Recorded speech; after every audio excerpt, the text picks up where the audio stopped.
Fragmented as title suggests, Pieces of Woman contains part of a good film, possibly a great one, tackling the difficult subject of how to mourn a person who hardly lived.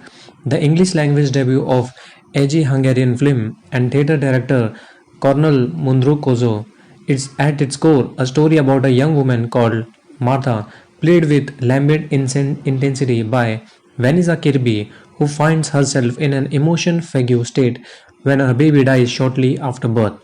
She drifts loose from everybody's life and unable to conform to what people expect from her, yet somehow strong and determined in her fragility. The smooth hovering camera eye feels like that of a spirit or angel in the apartment. As a character study written by the director's partner Kata Weber and based, it seems, on the couple's own experiences, the film burns bright. The Boston set, winter, mood, peace, scored with autumnal gravities and Howard Shore, is at times moving, delicate, and transient. Its 24-minute opening birth sequence, shot in a single take, is a tour de force. It's three pieces of a film combined with next level performance by a rising young actress known for playing young Princess Margaret in The Crown that may persuade many to jump on board, like Martin Scrooge, who lent his name as an executive producer after viewing the film. But it's also undeniable that Pieces of a Woman leaves all its part in a heap on the floor for audiences to assemble as they see fit, and that will limit its prospects. Perhaps the film's main issue is that it doesn't quite know what to do with the three conventional story strands that bubble under the surface.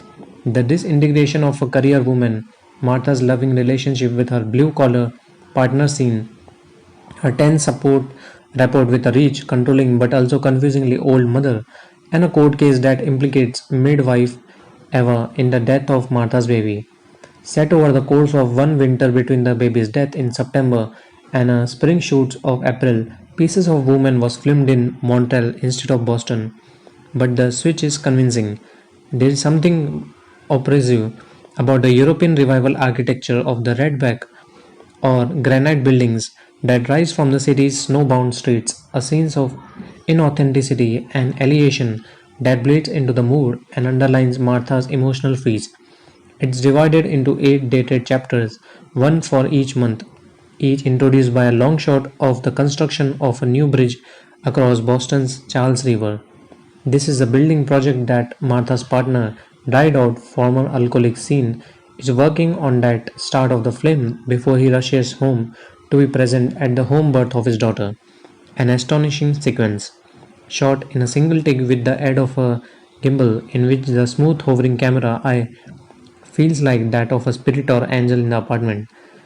Lebetout is all mumbling intensity in the role, but it's a solid performance nevertheless, let down if anything by an underscripted character. But Weber's script is so invested in the slow observation of Maratha that it ultimately forced to delegate her relationship with the mother and the prosecution of Eva in part or two key dramatic monologues. In the first, at the end of a fractious dinner party, Brinson's mother tells a survival story of her own birth in the midst of the Holocaust.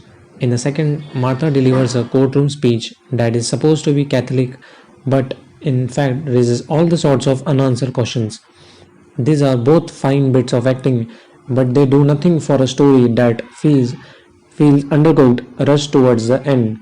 The interference between two registers, European art house and Hollywood melodrama, is at its most distinctly loud and crackly in a sentimental final, which feels all the more for an audience that, for much of the film, had invested in a much tougher and more nuanced drama.